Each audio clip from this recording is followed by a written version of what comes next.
I found your child on the balcony, so I brought her here. In the middle of a freezing winter night, the doorbell rang. When I answered it, a police officer was standing there.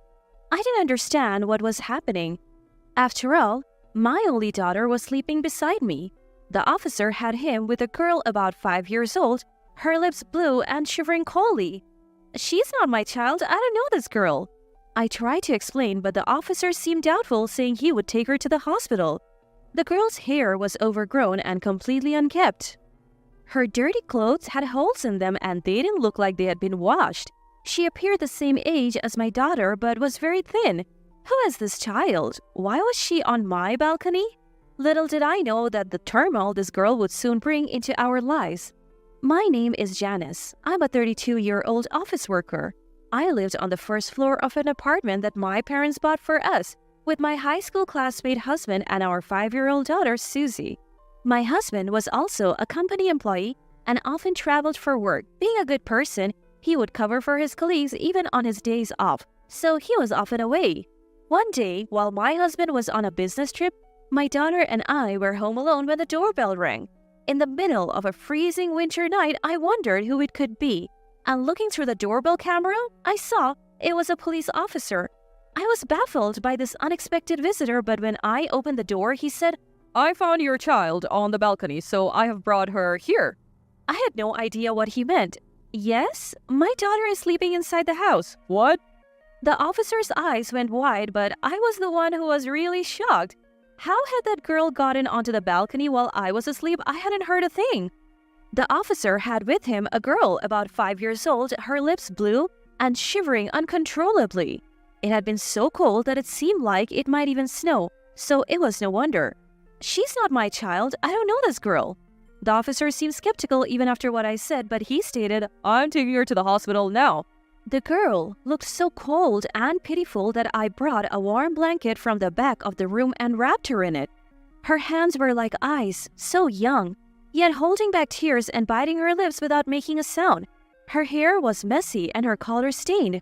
Hole-ridden clothes showed no signs of having been washed. She looked incredibly thin and pale, as if she was malnourished. Who is this child? Why was she on my balcony? I couldn't help but wonder, and my heart ached thinking about a girl the same age as my daughter in such pain. I couldn't sleep much that night, worried about her. And morning came, that's when I got a call from my husband. Anything unusual happened while I was on my business trip? Well, yes, a strange girl was on our balcony. The police took her and they're taking her to the hospital. I was so surprised. Why didn't you take care of her yourself? What? But she's a stranger. What could I do? You're a mother too. You should have taken care of that little girl instead of handing her over to the police. Isn't it sad? I was baffled by my husband's sudden anger.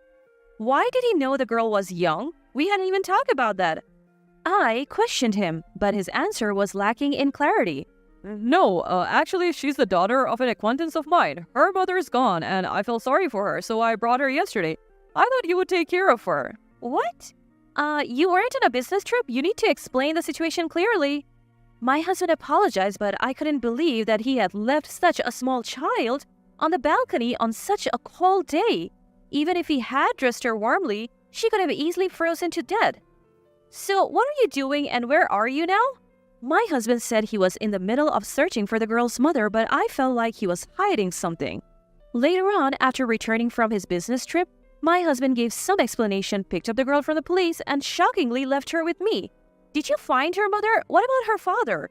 No, I haven't found them yet. The father, I don't know. So who's the acquaintance you mentioned? Well, that's just a casual acquaintance. Let's leave it at that. I'm going on another business trip soon. Wait a minute, what about this girl? My husband ignored my plea to stay and left, leaving the girl behind. I felt something was off about my husband's behavior, so I searched through his belongings and found something in the inner pocket of his suit. Shocked by the content, I quickly called my husband, but I couldn't get through to him. Suddenly, I noticed my daughter Susie and the little girl looking up at me anxiously. What's your name? Ashley? Ashley nervously answered in a small voice, told me she was the same age as my daughter, 5 years old. When I smiled gently at her, she looked at me with surprise, then laughed cheerfully, clutching her rumbling stomach. You must be hungry, right? Yes. I made Hawaiian plate lunches for my daughter and Ashley. They stared at the food in curiosity and then began to devour it. They ate so fast that their faces were covered in sauce. As I reached out to wipe her face with a tissue, Ashley quickly brought both hands to her head, covering it as if protecting herself. The motion gave me an uneasy feeling. "It's all right, I'm just going to wipe your mouth," I said gently. With a relieved expression, Ashley turned her face towards me, and after I wiped off the sauce, she began to eat her Hawaiian plate again. After finishing her meal and wearing a completely satisfied expression, it was time to do something about Ashley's dirty body. As I started to undress her for a quick shower, I involuntarily gasped at the sight of her body. What is this? There were countless bruises as if she had been beaten and pinched. Trying not to show my agitation, I led her cheerfully to the bathroom. As I tried to wash her body, Ashley said, "It's okay, I can do it myself," and started to wash her body with cold water. "Wait a minute, what are you doing?" I accidentally snapped. She looked up at me with a puzzled face and said, "Ashley always does it like this." "What? Washing your body with water?" I asked. She nodded at my question, and as she tried to pour cold water over herself, I hurriedly stopped her and washed her whole body cleanly with soap. Afterwards, I poured warm water over her and she murmured, "It's warm," with a contented look. It turned out that she rarely got to shower at home, and when she did, her mother would tell her to wash with water. The fact that she accepted this as normal without questioning, it made my heart ache. After the bath, I dressed her in my daughter Susie's clothes and neatly arranged her hair. Ashley looked completely transformed. My daughter and Ashley looked just like sisters when they stand together. I looked at my daughter and Ashley, whose faces seemed to remind me of each other, with a warm smile. Ashley was an obedient and gentle child, and I could tell she was longing for affection. She would come by my side as I cooked, tug at the edge of my skirt and laugh. And when it was time to sleep, she would hold my hand and never let it go. Susie also grew fond of Ashley, and the two became close like real sisters. A week went by and I still couldn't get in touch with my husband. Ashley's mother said she knew my husband, but I couldn't keep caring for a little child on just that information. I gave up on contacting my husband, consulted the police, and Ashley had to be sent to a facility. Tears rolled down her big eyes and my heart ached watching her look back at me again and again as the people from the facility took her away. Time continued to pass without any news from my husband until I finally made a decision. 9 years later, I was living with my parents, my daughter Susie, and Ashley in our family home. I had actually adopted Ashley after she was taken to the facility. My parents in our family home treated her like their real grandchild, saying, "She came to us for a reason," and showered her with love. The two girls grew up as sisters and blossomed into beautiful young women. Susie and Ashley's dream of becoming models came true, and lately, they are being featured as beautiful junior models in magazines. Stepping into the glamorous world, the two were thriving and wore vibrant expressions on their faces. One day, the doorbell rang at our family home, and when I opened the door, there stood my ex-husband Philip, looking poor, down and out. A stranger who introduced herself as Joanna was with him. Not wanting to argue in front of the neighbors, I let them inside. Then, sitting on the living room sofa, the two abruptly began to speak. In truth, Ashley is my child." Philip, who hadn't contacted me in 9 years, said this without even apologizing. I was so stunned that I let out a big sigh. "She looks just like you." I thought it might be you, so is that woman over there your partner? In response to my question, Philip nodded and began to tell the story of how he met the woman. Joanna had been working part-time at a bar Philip frequently visited. Even knowing that he was married with children, they got along and she became pregnant with Philip's child, giving birth to Ashley. However, Philip lacked decisiveness and didn't divorce me right away. Joanna grew tired of childcare and abandoned her role as a mother. In desperation, Philip thought of having me raise the child.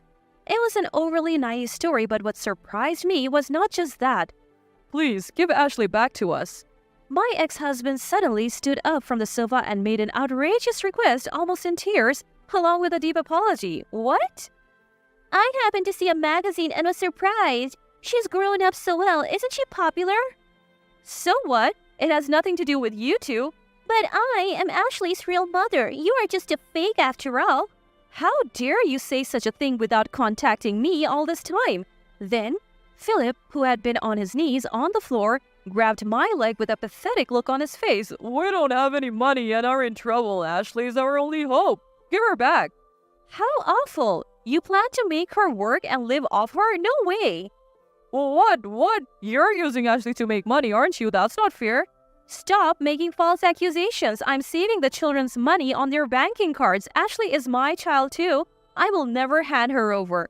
Then, Joanna suddenly rises from the sofa, launching at me with an air of recklessness that sends shiver down my spine. What are you doing to my mom? Stop it.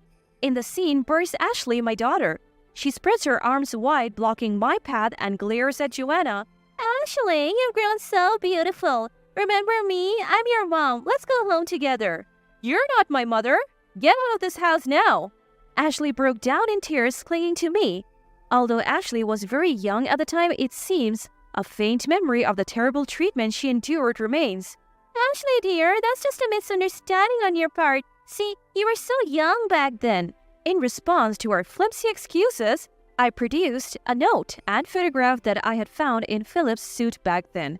The note read, I don't want to raise a child. I can't find Ashley cute. Get rid of her somewhere. If you won't marry me, let's run away together. And the photograph showed a young Ashley covered in bruises. I also had the hospital medical report, of course. Do you still claim to be her parents after seeing this? That's... You wanted to dump a child you didn't want to raise on me, did you? You made this precious child suffer such horrors. That was all Philip's doing. I didn't know anything about it. I was too young to raise a child. It was inevitable. But anyway, I'll take Ashley back now. Unfortunately, that's not going to happen. I have legally adopted Ashley, so I am her parent. Oh, what? That has to be a lie. The mention of the law quickly deflated Joanna's momentum. However, Philip seemed to not have given up yet. So, if that's the case, I'll break up with Joanna and let's start over. Susie and Ashley are my children. We'll just go back to being husband and wife, so there won't be any problem, will there? What? What are you saying? You just want things to go your way? Like I will let that happen? Listening to their exchange, I was dumbfounded, then angry. I don't want to have anything to do with these people, not even for a moment. I have more bad news for you, Philip. You and I are no longer married. What? 3 years after you went missing, I filed a lawsuit and was granted a divorce. Hey, what are you doing on your own? Just as Philip was about to grab me, the sound of a police car approached. My parents had called the police after seeing Joanna's aggressive behavior. Well, the police are here now, so please don't come to our house again. No way, please forgive me. I'll give up on Ashley, but at least lend me some money. Philip put on a disgraceful show to the very end. Afterwards, he and Joanna were dragged away by the police. I plan to make sure Philip pays the alimony and child support in full.